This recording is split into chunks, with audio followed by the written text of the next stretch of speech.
नमस्कार। आज की वीडियो में मैं आपको जो है वो केल्विन साइकिल और हैच एंड स्लैक पाथवे कराने जा रहा हूं।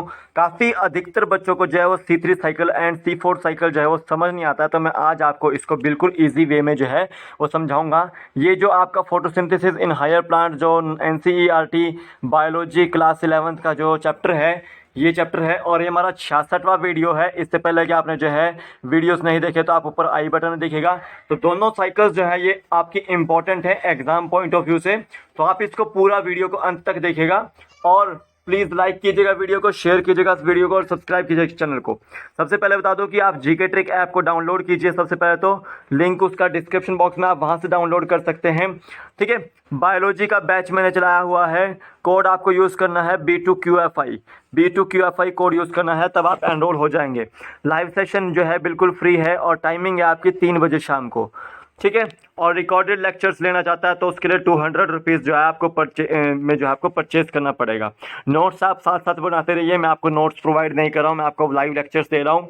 ठीक है, तो इन सभी एग्जाम्स के लिए लाइव लेक्चर जो है इंपॉर्टेंट रहेंगे आपके लिए। तो आज का जो लेक्चर है वो साइकिल से रिलेटेड रहेगा, तो इसको आपने अच्छे से समझना है और प्लीज़ वीडियो को अंत तक देखना है। यहाँ पर मैं आपको कितने ATP यूटिलाइज होते हैं, कितने यूज़ होते हैं और कितने जो है ग्लूकोज के लिए जो है कितने कार्बन जो है वो कंपाउंड चाहिए होता है, ठीक है, वो बताऊंगा। सबसे पहले याद रखिए कि केल्विन साइकिल जो है वो आपकी C3 साइकिल होती है और hatch and cycle slack pathway जो है वो आपका C4 साइकिल रहती है। ठीक है, मैं आपको आगे ले जाता हूँ। अभी हमने पिछले जो वीडियोस थे उसमें आपको लाइट रिएक्शंस कराई थी, तो लाइट रिएक्शंस आपको याद रखना है कि कहाँ हो रही थी वो ग्राना के अंदर हो रही थी। ठीक है, ग्राना में भी 2 जगह, थाइलाकॉइड्स में और आपका स्ट्रोमा लैमेले में। तो जो थाइलाकॉइड्स में हो रही थी वो नॉन साइक्लिक फोटोफॉस्फोराइलेशन हो रही थी, जिसमें आपका ATP बनता है और NADP बनता है। ठीक है, और जो स्ट्रोमा में हो रही थी वो साइक्लिक फोटोफॉस्फोराइलेशन जो है वह हो रही थी, जिसमें आपका ओनली जो है वो ATP बनता है, क्योंकि स्ट्रोमा लैमेली में जो है आपका वो नहीं होता है, NADP रिडक्टेज नहीं होता है, वो कहाँ होता है, वो स्ट्रोमा में होता है। ठीक है, तो देखो ये लाइट रिएक्शंस थी। तो देखो जो केल्विन साइकिल है और आपकी जो हैच एंड स्लैक पाथवे है, ये C3 साइकिल है और ये आपका C4 साइकिल है। ठीक है, तो ये दोनों कहाँ होती है, ये आपके स्ट्रोमा के अंदर होती है और स्ट्रोमा में भी 2 चीज़ें होती है, एक तो मीजोफिल होता है और एक आपका बंडल शीथ सेल्स होती है। स्ट्रोमा या एक तरह समझ लो कि क्लोरोप्लास्ट का ही जो है वो पार्ट रहता है। मीजोफिल सेल्स के अंदर केल्विन साइकिल होती है, ओनली केल्विन साइकिल, और बंडल शीथ सेल्स और मीजोफिल सेल्स के अंदर आपकी दोनों जो है वो हैच एंड स्लैक पाथवे चलती है। ठीक है, और हैच एंड स्लैक पाथवे के अंदर जो है बंडल शीथ सेल्स में आपकी C3 साइकिल चलती है। तो याद रखना है आपको कि केल्विन साइकिल, अगर नॉर्मल केल्विन साइकिल चलानी है, इंडिविजुअल केल्विन साइकिल चलानी है, तो वो कहाँ चलती है, मिजोफिल सेल के अंदर। अगर हैच एंड स्लैक पाथवे में पूछा जाए कि केल्विन साइकिल कहाँ चलती है, वो बंडल शीथ सेल्स के अंदर चलती है। तो हैच एंड स्लैक पाथवे जो है वो मिजोफिल सेल्स के अंदर भी चलता है और बंडल शीथ सेल्स के अंदर भी चलता है। ठीक है, तो याद रखना है आपको केल्विन साइकिल। सबसे पहले तो केल्विन साइकिल सबसे पहला यहाँ पे याद रखना है आपको कि यहाँ पे जो 3 कार्बन कंपाउंड बनेगा वो 3-फॉस्फोग्लिसरिक एसिड बनेगा। क्या बनेगा, 3-फॉस्फोग्लिसरिक एसिड बनेगा। ये फर्स्ट जो प्रोडक्ट होगा केल्विन साइकिल का वो होता है। ठीक है, और ये कैसे बनेगा, RUBP से बनेगा। ये राइबोलोज 1,5 बायोफॉस्फेट इससे बनता है। यहाँ पर क्या होता है कि कार्बन का एडिशन होता है। तो केल्विन साइकिल में कार्बन का कहाँ एडिशन हो रहा है आपका, वो आपका RUBP राइबोलोज 1,5 बायोफॉस्फेट में जो है वो एडिशन होता है।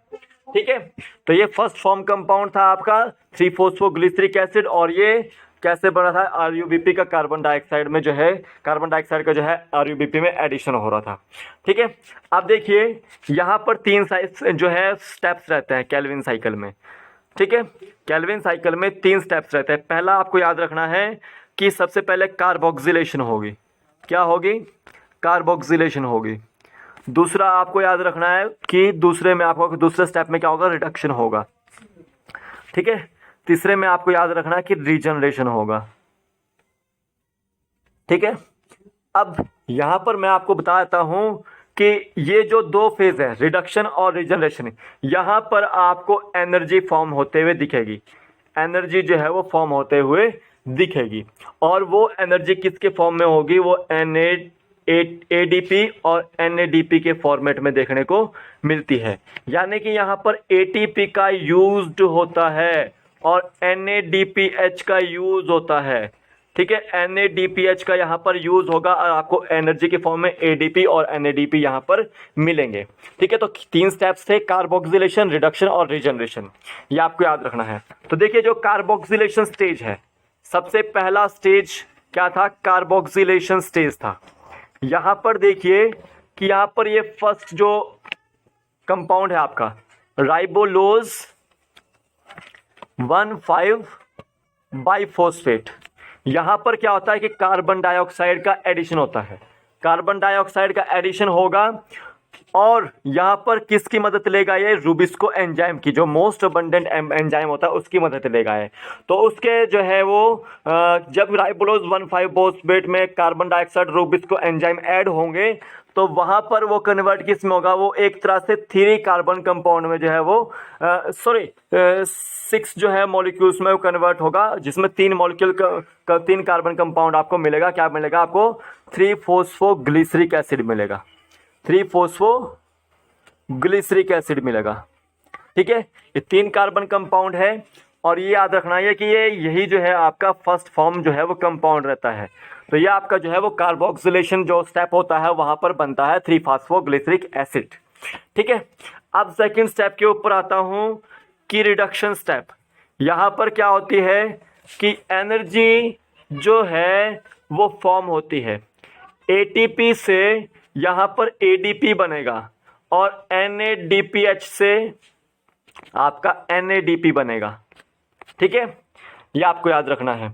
तो देखो रिडक्शन में क्या हो रहा है कि जो 3-फॉस्फोग्लिसरिक एसिड है, 3-फॉस्फोग्लिसरिक एसिड है, वो किस में कन्वर्ट हो रहा है? वो 3-फॉस्फोग्लिसरल्डिहाइड में कन्वर्ट हो रहा है।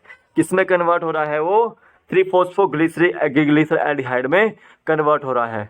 3-फॉस्फोग्लिसरल्डिहाइड में कन्वर्ट हो रहा है। या फिर हम बोल सकते हैं कि ट्रायोज फॉस्फेट में, ट्रायोज फॉस्फेट जिसमें आपका जो है वो ग्लूकोज बनेगा, हेक्सोज जो शुगर होगी वो यहीं बनेगी, आपकी याद रखना है। ठीक है, तो यहाँ पर आपको याद रखना है कि आपके ATP से ADP भी बनेगा और NADPH से NADP भी जो है वहां पर देखने को मिलेगा। ठीक है, तीसरा स्टेप कौन सा है आपका? वो रीजनरेशन का स्टेप होता है।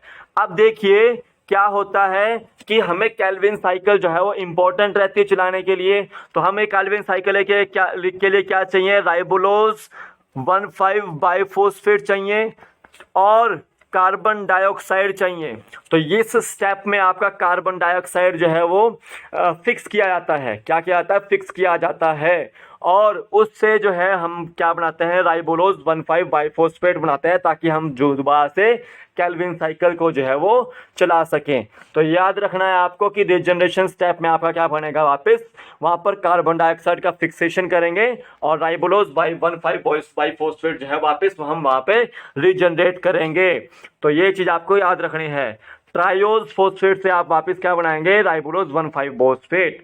ठीक है, और वहां पर भी जो है रीजनरेशन का जो स्टेप होगा वहां पर भी जो है वो ATP से ADP बनेगा। याद रखना है आपको। अब यहां पर आपको ये भी चीज याद रखनी है कि आपको कैलकुलेशन कैसे करने की, कितने ATP जो है वो यूज रिक्वायर्ड होंगे।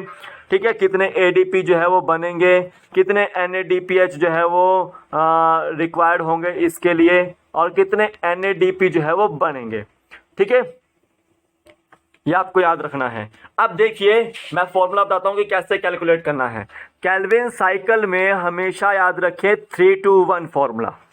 3-to-1 फॉर्मूला, एक केल्विन साइकिल में 1 कार्बन बनेगा और एक केल्विन साइकिल में 2 NADP। ठीक है, और एक केल्विन साइकिल में 3 ATP यूज होंगे। ठीक है, एक केल्विन साइकिल में आपका 1 कार्बन डाइऑक्साइड बनेगा, कार्बन बनेगा, 2 NADPH होंगे और 3 ATP बनेंगे। अब हमें क्या करना है कि ग्लूकोज बनाना था। तो ग्लूकोज में कितने कार्बन होते हैं? 6 कार्बन होते हैं। यहाँ तो एक ही बन रहा है, तो ऐसे में कितनी केल्विन साइकिल चलानी पड़ेगी? तो देखो कितनी केल्विन साइकिल चलानी पड़ेगी, इसको आप 6 से मल्टीप्लाई कर दो सबको। 6 3 जा 18 एटीपी उसके लिए रिक्वायर्ड होंगे। 6 2 जा 12 NADPH उसके लिए रिक्वायर्ड होंगे, ठीक है। और 6 1 जा 6 कार्बन जो है उसके लिए जो है रिक्वायर्ड होंगे। तो ग्लूकोज को बनाने के लिए आपके लिए कितने एटीपी की जरूरत पड़ेगी? 18 एटीपी की जरूरत पड़ेगी और 12 NADPH की जरूरत पड़ेगी और 6 कार्बन की जो है जरूरत पड़ेगी। एक केल्विन साइकिल में कितने कार्बन बनते हैं? 6 एक कार्बन बनता है। तो ग्लूकोज को बनाने के लिए कितने कार्बन की जरूरत है? 6 कार्बन की जरूरत है। तो 6 को हम 1 से मल्टीप्लाई कर देंगे। एक केल्विन साइकिल में NADPH कितने बनते हैं? 2 बनते हैं। तो ग्लूकोज को बनाने के लिए हमें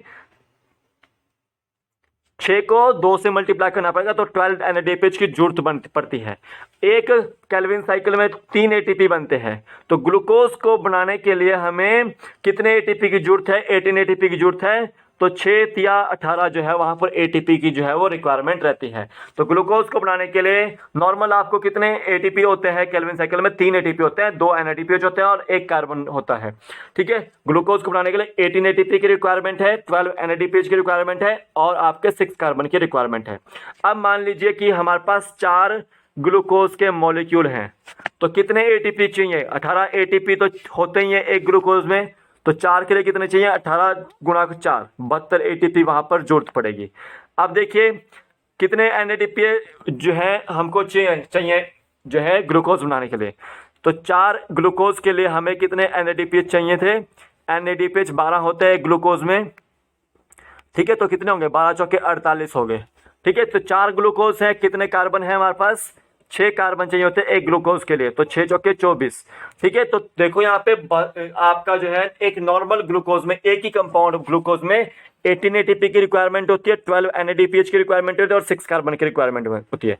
अगर 4 ग्लूकोज हो तो हमें 72 एटीपी की जरूरत है, ठीक है। 48 NADPH की जरूरत है और आपके 24 जो है वो कार्बन की जरूरत है, ठीक है।